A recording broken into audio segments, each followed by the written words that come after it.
right. Well, welcome everybody to our Acceleration Point webinar. Insight generation is a team sport. So excited to have everybody here. We had over 100 people register. And, as we're digging into today's session, we're starting right here on time because there's a lot to cover. So today is about insight generation being a team sport. And what I thought I would do is start by kind of talking about why we're having this conversation, share with you some of the challenges that I get to hear people talk about when I go work with, over 40 medical affairs teams and several thought leader liaison teams. We've got over 5,000 people kind of in our LinkedIn community, and they'll ping us with questions. So I do want to share kind of the challenge that we've heard that we're addressing here today. And then the second thing I'll do is actually walk through a model of these are the responsibilities. These are the things that have to get done in order for a insight generation program to produce consistently actionable results. So we'll walk through those and we'll talk about kind of what role normally does that. And then the last thing we'll do is some of you might not be starting there yet. Some of you might be, the one that's like trying to push the entire insight generation program along, and maybe you don't have the involvement in the roles engaged from other teams. I'm going to share with you 4 very specific things that I've seen work by medical teams that are kind of going through that transition. And maybe you're a process owner like our medical excellence and operations people that you're trying to gain engagement. Maybe you're the head of field medical and you're like, hey guys, I keep bringing you insights, but I need your help. Like, what can you do to help enroll and engage those other teams? So that's where we'll end today. Anywhere along the way that if you have questions, thoughts, reactions, please go ahead and post those in the chat, and I will address those as we go. Okay, so let's start with why we are here. So I think that it's easiest actually to explain it through 3 stories. The first I'd like to cover is I actually had a field director from the West. Are you on the line today? Maybe not. Actually, send me a note that says, hey, my team keeps sharing insights, but the leadership team has locked down their strategy already and nothing ever gets done with them. Okay, nothing ever gets done with our insights. And, this is just one example, but what I end up hearing a lot is that my insights disappear into a black hole. Right? That we keep sending insights in, we keep sharing, here's what's being learned in the field, but it doesn't go anywhere. Okay. So that's the first situation that we're trying to address through this conversation. The second one, this is an example of a medical director that reached out and said, I am frustrated that I'm not getting meaningful insights from specifically their MSLs. And really, insights don't come in time. They're too vague and they're not aligned with what I need to launch. This person was actually responsible for a launch that's happening in the next month or so, and is really frustrated because they've had a team out there, but they're not getting stuff that is useful to them, right? That's not useful to them. And so that is kind of representative of the second challenge that I often will hear, which is the data that comes in is not actionable, right? We can't actually take this data and make decisions. Okay, so that's the second. And then here's the third example I wanted to share with you today. This is somebody from a medical innovation, medical excellence function that shared last year, it took them 7 months to implement a new AI solution.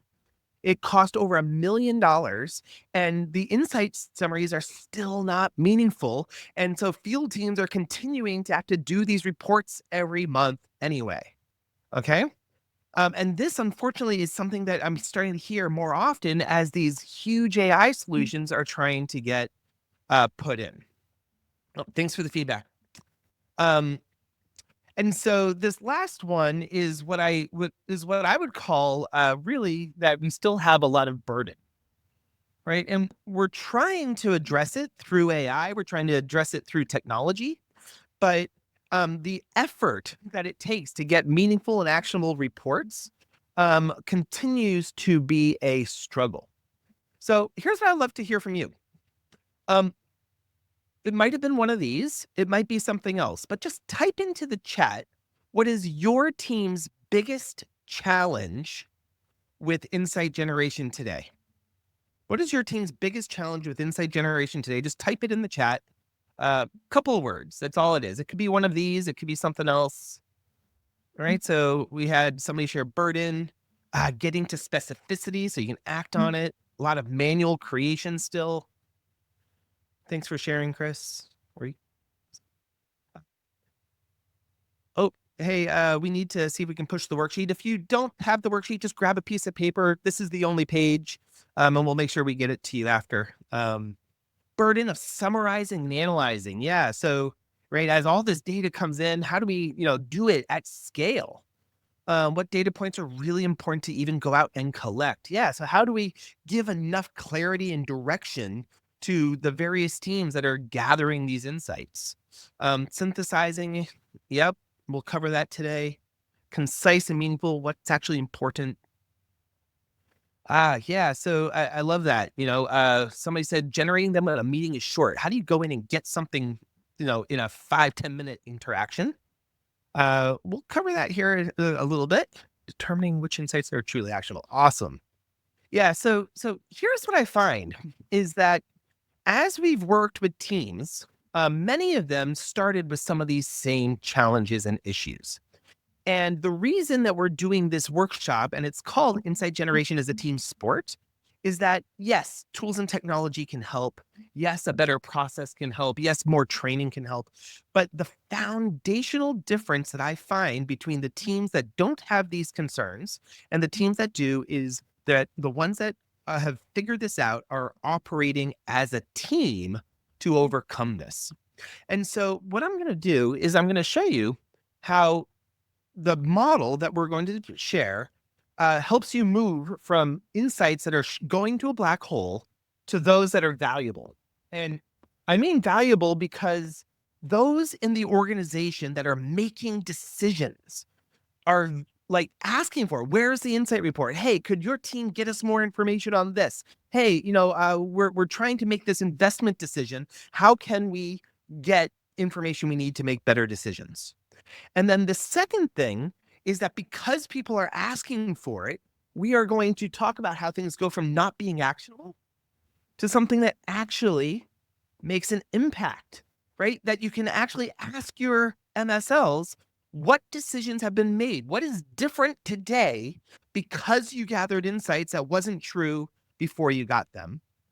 And then finally, we will cover how to get past this burden and go from something that's burdensome to something that you can scale, right? Value, impact, and scale. That's what we're going to be shooting for. And what I find is that the majority of the effort that's needed to actually make those three things happen has to do with insights being a team sport, that we're working together towards achieving the outcomes. So here's what we're going to do. The second step is like, what are the roles that need to be in place in order for an insights program to operate well?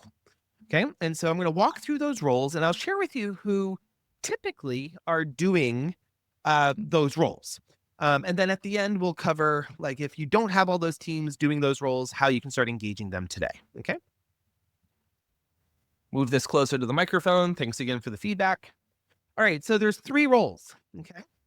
The first is that we need a clear insight strategy. Okay. Insight strategy. See, I find that a lot of the challenges that were mentioned when it comes to data collection, analysis, the burden of that actually gets resolved way back at the beginning when we have our medical strategists, our medical leadership team, and even sometimes broader, highly involved way at the beginning during the insight strategy, even deciding how we're going to do insights and why it's important. And the three things that the insights team does within creating an insight strategy is first, we have to connect it to a set of scientific beliefs. Now, here's what I mean by that.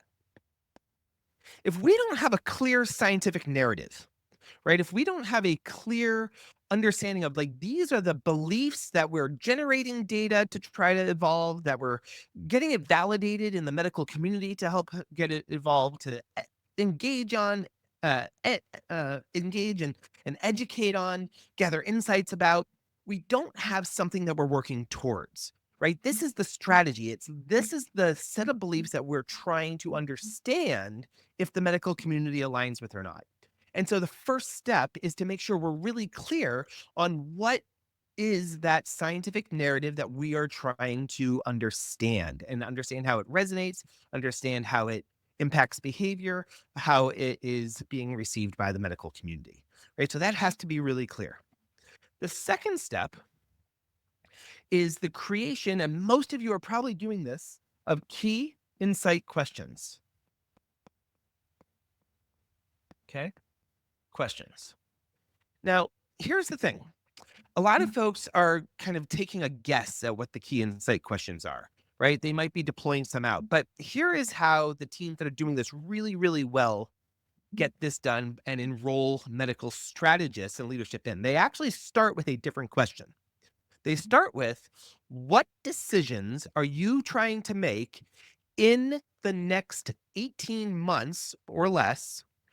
And what information would be helpful to have to increase your confidence in that decision? Okay. So that's the very first spot to start. It's like, what decisions are we trying to make? And Rebecca, I hear you. I hear you. Okay.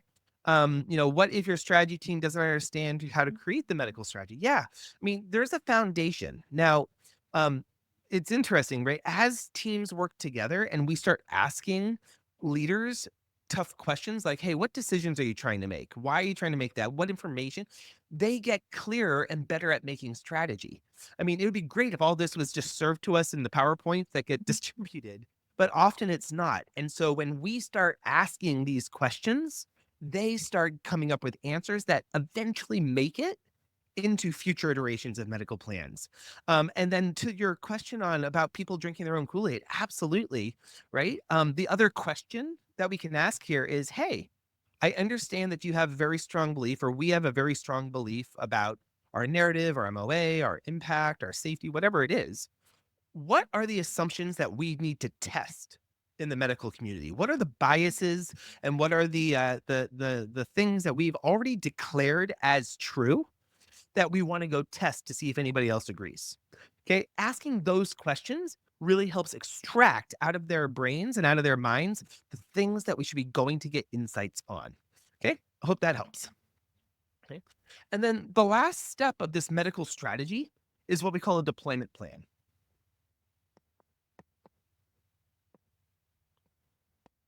Deployment plan. Okay, so the deployment plan is, okay, well, if these are the beliefs that we're trying to understand, and these are the specific questions we have to help make more informed and feel more confident in the decisions we have to make, how are we going to get that information? Who do we want to hear from?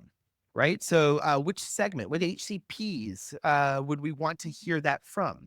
And also, based on the type of decision you're making, how confident do you need to feel in that decision, right? If you're making a decision that has a local impact about how I address one institution, that is, doesn't require a budget, has low safety risk, if any at all, you don't need as much data to go test out that decision than if you're talking about something that has a global impact, impacting multiple institutions, that might impact product strategy, that might impact data generation needs, right? So you have the conversation of like, how many data points do we really need in order to feel confident in making that decision?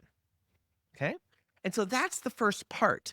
And really, I always say that insights are only insightful in the mind of the beholder, right? And so if it's not going to be insightful to somebody who's allowed to make the decision, they won't use it to make the decision. So all of those challenges around black hole, around not actionable, we need to talk to the people making decisions. And if they're not engaged enough in that process yet to proactively come to us with, these are the questions, these are the strategies, this is what I need, then it's our job in whatever role we're in, if we're caring about and trying to usher the insights platform along, to pull that out of them by asking some of those questions that I suggested. Okay. Let me just do a quick check-in. Where is everybody today in this? So let me just put this up on the screen, and before you choose an answer, let me just give you some description. So level one, right? You are kind of have general awareness of the medical plan and have maybe some basic listening priorities. Two is key insight questions are provided where they're shared with the field team and you're guiding what should be collected. Number three, you've got kicks, but you've also started thinking like, hey, these are the likely responses we're going to get. So let's make it a little bit more structured and clear to say, hey, we're trying to find out if they believe this, or this. And then finally, do you have that? Plus, you also define those longitudinal beliefs that you're trying to measure using insights. Just put one, two, three, or four based on where your team is today. Because one of the things I think that a lot of people reaching out to me on LinkedIn will say is we're so far behind. But you know what I find? We're not. I think a lot of folks are struggling with a lot of the same things, right? So over half are at a one or a two, right? Where we're just kind of starting, and there's some that have made it to threes and fours, and that's great, right? And you move that along by having those conversations that we just discussed, right? Um, get clear on the decisions being made and then what information is needed in order to make those decisions. And that's how you go about prioritizing the insights. Okay. Now, before I get blasted by some comments, somebody will say, well, aren't you deploying people out only to go find things that you want answers to? So, um, those are the known unknowns, right? We know that we are not clear enough on this in order to make good decisions. So we're going to go gather stuff. There's always a spot to use organic free text type of insights for the unknown unknowns, the things that we're not thinking about that we need to go get information on. Okay. Awesome. Good. So a lot of you, I hope that section has a specific thing that you can do to go move that part of your insights platform along. Let's talk about the second role. Okay. So once that's in place, the next step is to gather uh, confidence building data. Confidence building data. Now, this is often the role of the field medical team. Half of you or so we're associated with field medical. And we focus a lot on field medical insights, even though there are other teams that might bring those in. We get them from MedInfo, you might do social listening, you might do other things, but this is where we'd like to start. And there's really three things that we need from that team. And if you aren't field medical and you're trying to drive this strategy, being really clear that there's three things we need will help enroll them in that. So the first is we need them to learn what and why. What and why? Now, here's what I mean by that. Okay. A lot of field medical insights, we say, hey, make sure it's insightful, make sure it's actionable, make sure and we use some very big words. And guess what? They don't get to choose. The people collecting the data aren't the ones making the decision most of the time on that data. But what we can do and what I find gets us further along is look, we have some questions. We need you to find out two things. One, what does this HCP or what does the medical community believe related to this question? And why do they believe it? Right? What and why? And if you've done a really nice job of creating those key insight questions, the what is often predictable, right? If I talk to a medical director, like the one from our LinkedIn post earlier, I was able to say, hey, if I went out and talked to 100 people, 100 specialists, would I hear the same four or five things? What are they? And it was easy to write those down. That's our structured collection, right? If you can get that done first, being able to just click, here's the belief, here's the belief, here's the belief, makes it one, a lot easier to analyze and classify, two, a lot easier to enter, and you get better calibration across all the people generating data. The part that's always nuanced is why does that HCP have that belief or why don't they have another one, which we like to still capture as unstructured free text data. And what I find is that no matter how hard we train somebody in one box to write, here's what they believe and here's why they believe it, When they go to fill out the box, they don't tend to do that, right? It's kind of like a blank piece of paper versus color by number, right? But it's amazing. A little trick is you just separate those two. What do they believe? Hopefully you've got some multiple choice type of answers. If not, still, what do they believe? In a separate box that says, why do they believe it? All of a sudden your insights data becomes a lot better. Okay, a lot better. Um, then the next thing that we need is we need to look at multiple sources. Multiple, multiple sources. So um, medical team has access to a lot of different sources now. We see what is being talked about in the literature. You can do social listening. You can do advisory boards. Great. In the deployment plan, look for those multiple sources. Now, here is kind of one of the tricks for most of you operations excellence technology people. Um, I've seen a lot of folks start to apply analytics platforms or head down a path with AI that tries to smash all of those different sources together into one summary. Like, here's the insight. And unfortunately, it is the differences between those sources that is actually the most insightful, right? If they're saying something to us as MSLs that's different than what they're saying in the public domain, and that's different than what they're engaging in the literature, we want to actually see the differences because that leads us to the next question. When it all smashes together, then you lose that nuance, right? So really looking across multiple sources is important, but you want to keep them kind of separate and look for the similarities and differences. The last thing we need from the teams that are gathering data is coaching.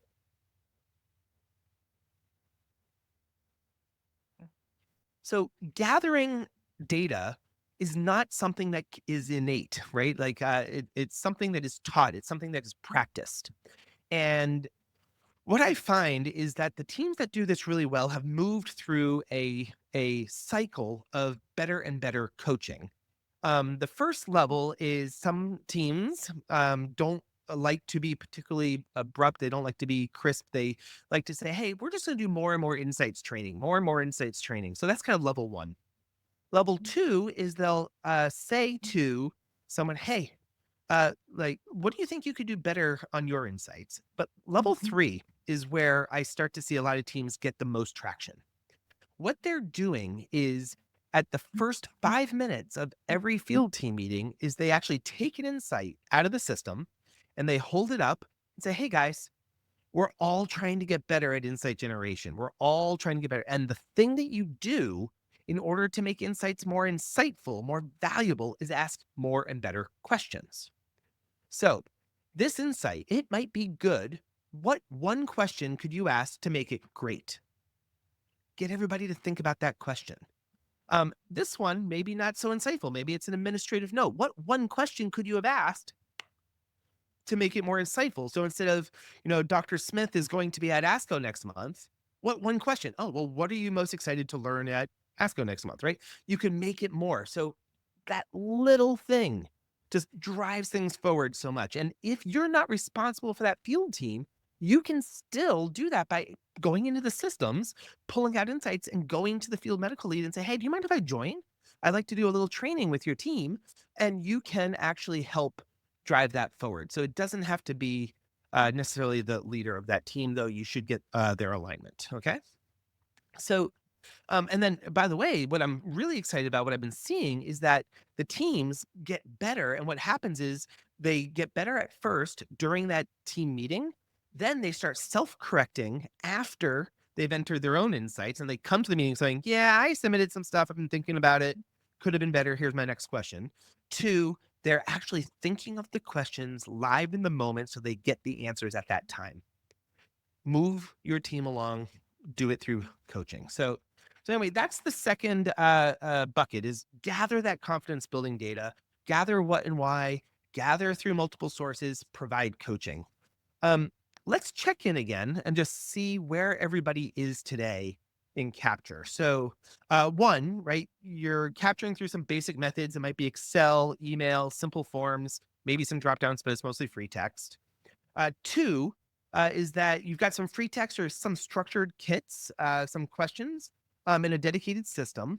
The third is that you've actually started thinking through what those possible choices are. So you're getting the multiple choice and the free text. Or do you have that figured out? You've got the multiple choice, you've got the free text, and you're saying, here's how many of those I need in order to feel confident in the decisions that we're going to make.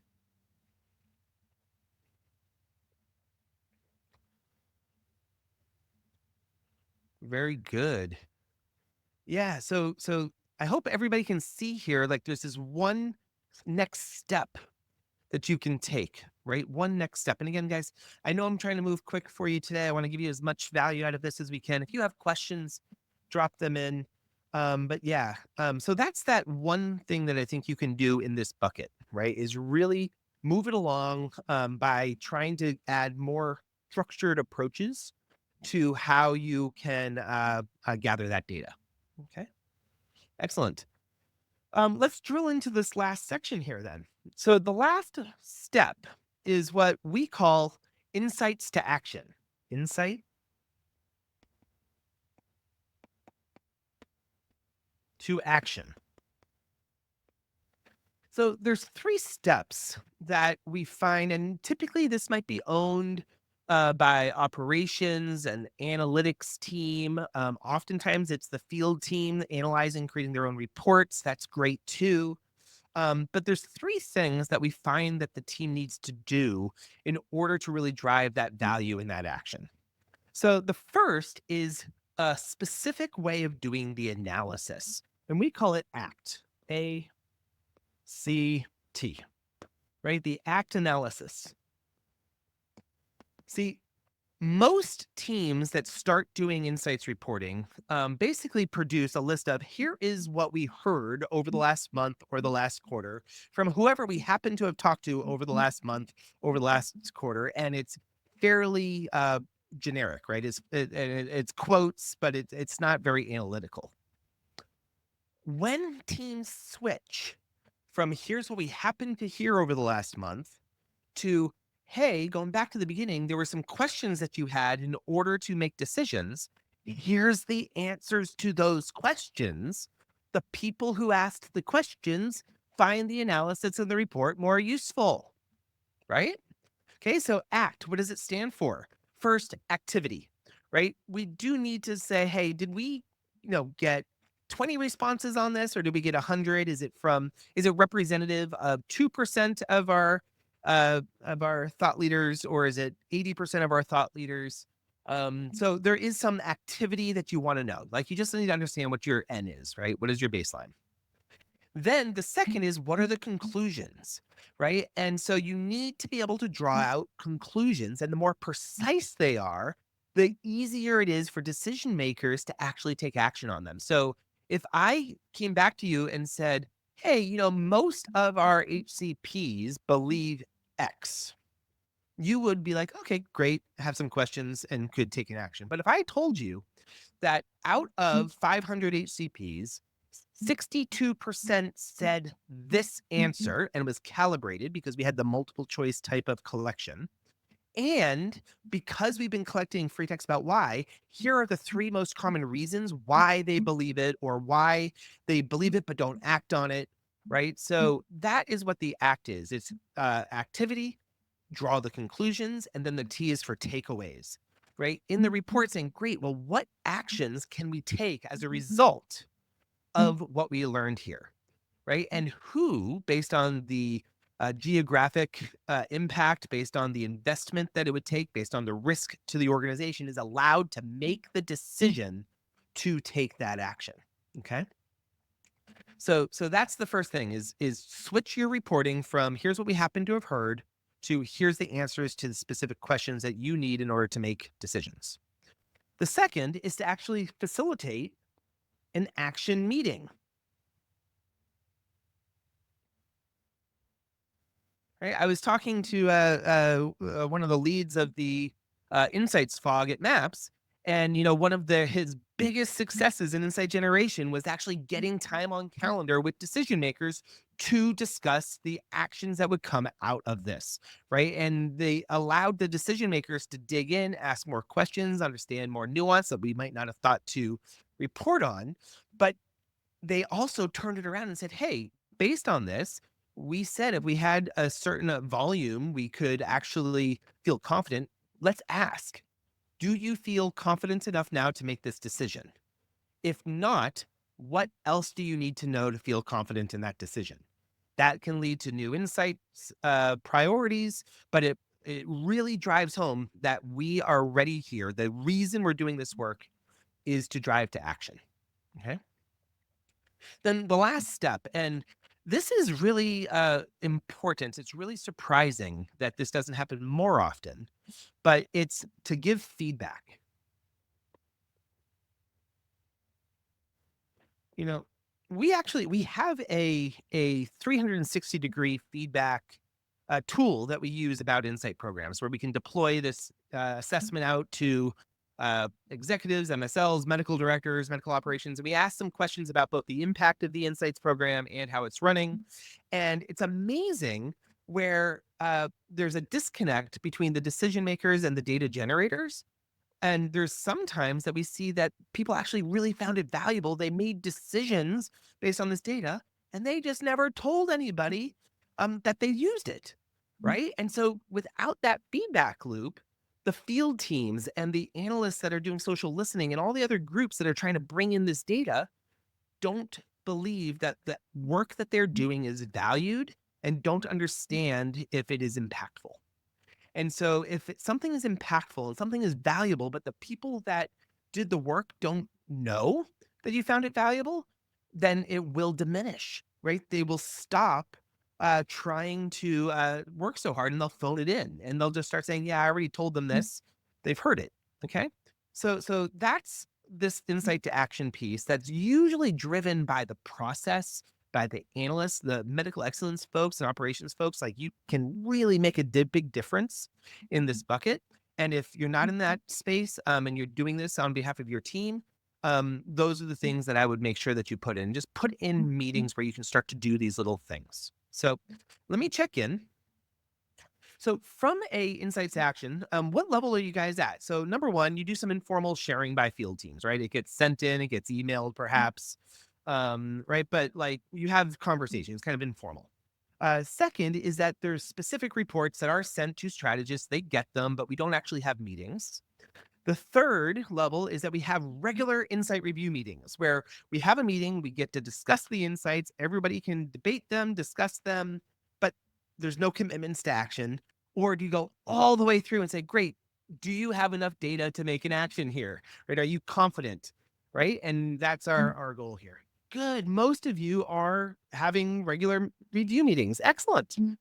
The next step, again, it's really, really little, but just try, no matter what role you're in, just try asking the question, do you have enough data to feel confident in a decision? What decision is that?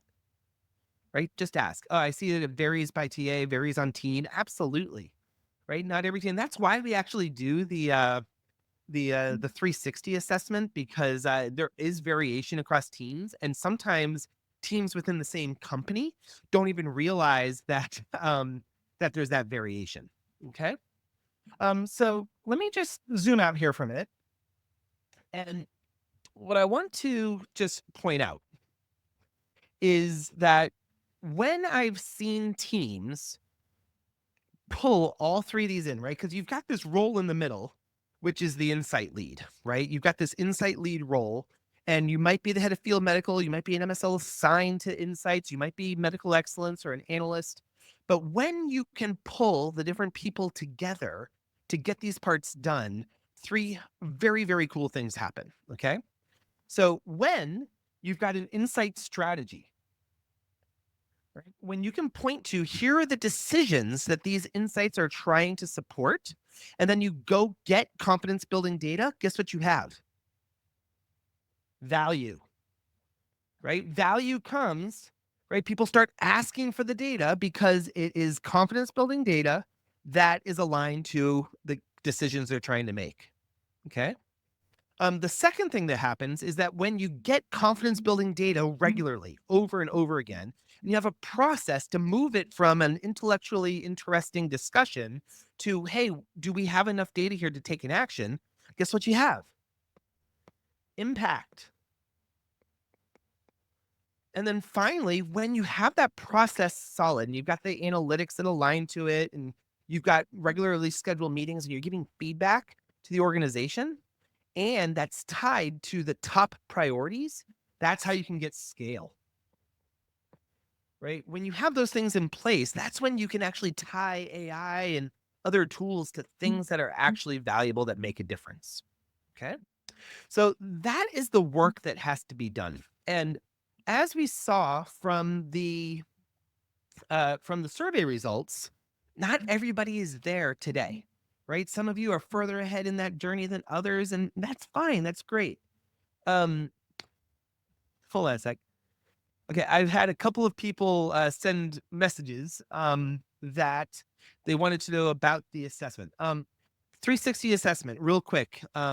It's a note that we send out. You give us, the names. We send it out. They uh, answer. I think it's 10 questions. Half of them are on the outcomes or the impact of your insights program. The other are about how the insights are being generated. And then it comes back. We meet with you. We talk about, and some of these are the same questions we just answered. Hey, here's where your team is. Here's the variations, and here's your next step. You know what I'm going to do? I'm having a great day. I don't know where all of you are, but I guess I do from but it's snowing here. My kids are downstairs. It's a snow day. I'm feeling great. Um, if anybody would like the 360 assessment, no charge, free, just put 360 in the chat. And Todd, could you just grab anybody who writes the numbers 360, send them a note afterwards, and we'll do the 360, no charge, lots of fun. Just put 360 in there and I'll make sure you get it. Okay. Thanks for asking. You caught me on a good day. Okay. Building the team. So regardless of where the team is, regardless of where you're starting from, we're going to give you 4 things that you should do next. Okay. So the first trick here as an insight lead is to edit, not create. Edit, not create. Okay. Here's what I mean by edit, not create. Asking somebody to do something that they don't necessarily know how to do, if they knew how to do it and they knew it was important and they knew that it would be valuable, guess what? They would probably be doing it. Right. And so you, as an insight lead, saying, hey, medical strategist, I need you to send me kicks. I need you to give me strategy. I need you to, tell me goals. Like, they're not going to be able to do that because if they could, they would already. Right. So it's our role as an insight lead, whether I'm the field lead, MSL lead, medical excellence, to actually pull it from them. So I like to start with, hey, I have written out the decisions that I think that we're trying to make as an organization. What do you think? Could you edit these versus asking them to create it? Okay. Edit, not create. That's the very first lesson. And then, by the way, hey, I've written some questions that I think that if we had these answers would help increase confidence in making that decision. What do you think? Are these good? And these are the answers that I think we're going to hear. Do you think we'll hear any others? Great. If we got this data from 5, 6, 10 people, would that be helpful or do we need hundreds? Right. Um, Hey, I did have somebody submit a question. Well, I'll get back to it around other functions that are gathering insights and collecting. I'll get back to that. So that's the first thing, right? Edit, not create. Help pull that from them. Okay. The second is make it easy to coach. Easy to coach. So here's what I find is that when I've been with some teams, like they'll come on to LinkedIn and somebody will say, hey, how do I help my team generate better insights? I'll say, oh, well, you need to do coaching. You should go into your system, find some insights, ask people, is this one good or great or not helpful? And what one question even though that sounds pretty straightforward, I find that people think that that's going to be really hard. And so if you are able to help make it easy to coach, so if you're a medical excellence, instead of saying, hey, I need you to do more training, I need you to go coach your team, I need you to get better insights, your medical strategists are saying, hey, this isn't useful, this isn't helpful data, I need it to be more on point, I need more detail. Instead of giving them that feedback, go into your insights data, pick out some examples. You can anonymize them a little bit if you need to, but find some that are absolutely stellar. Like that is a really aligned, meaningful, great insight. And say, hey, I would love you to show this to your team. And it's great. But what one question could have made it even better? And give them the tool to go do it. Right. And then as you have a rapport and discussion with them and they trust you, say, great, hey, here's a couple like that, but here's also one or two that the team isn't finding very useful. But it seems like if there could have been one more question, maybe it could have been helpful. Could you use these in your next workshop and just let us know how it goes? Right? Make it easy to coach, right? No matter if you're not the field lead and you're trying to enroll them in getting better data, go in and use this technique. I find that it's the fastest way to move that data generation along. And going back to the question that came in around what about other roles and their roles in collection? Yeah, all of this applies to other roles too. So whether we've had an HEOR team. We have had several, medical information teams that are gathering insights the same way, regardless of the team. Even the team that's out doing like social listening or literary searches. If they have the questions that they're out trying to get the answers to, they're going to bring back better data than if they're out there just bumping around. And that again doesn't mean that you shouldn't be also looking for the unknown unknowns and bringing that back in more as organic insights. Okay. Yep. Um, the third thing you can do right away is switch your reporting. So whoever you are, if you're responsible for the report, move to act. And you might have to do both. You might need to still say, hey, here are the things that we heard last month, but really try to go back to, hey, what are the questions that are being asked? And what is the answer to those questions? Because when you start communicating it that way, you're going to find that you'll be able to enroll the people who care about those answers. Okay. Um, hey, another good question. What about a real example to illustrate practice? Yeah. So, um, and by the way, you'll see on our podcast, we've had some of our colleagues on that have repeated some of these same stories and examples. And by the way, whoever posted it says anonymous. If you want to shoot me a note afterwards, I'm happy to put you in direct contact with some people that have put these things in practice. Um, and then the last thing to do is I know that a lot of you are getting access, starting to get access to AI tools. Some of you aren't, but whether it is Copilot or some version of GPT, is be ready to leverage it, right? Mm. This I do find is one of the faster ways to get to scale. You can kind of put in, hey, here's the type of thing that I'm trying to learn about. Help me make my key insight questions. It will help you do that. But also, as you can, and as those things become available, think of them as something beyond what the analysts use, right? Think of it as something that you can put in the hands of even the people that are writing the insights, right? For those that I think there's many of you on the line that use Quello, right? Like up front, like when they're putting in the insights, it's actually coaching them for compliance and simplicity and directness. And does it answer why somebody has that belief? So start moving those things a little bit further upstream. Okay. Um, so anyway, that is the that's the bottle.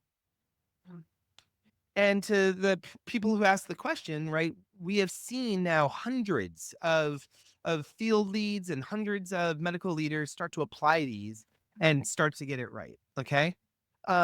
Here's what I'm going to ask you is you don't need to do all of this, right? You don't have to do everything that we talked about.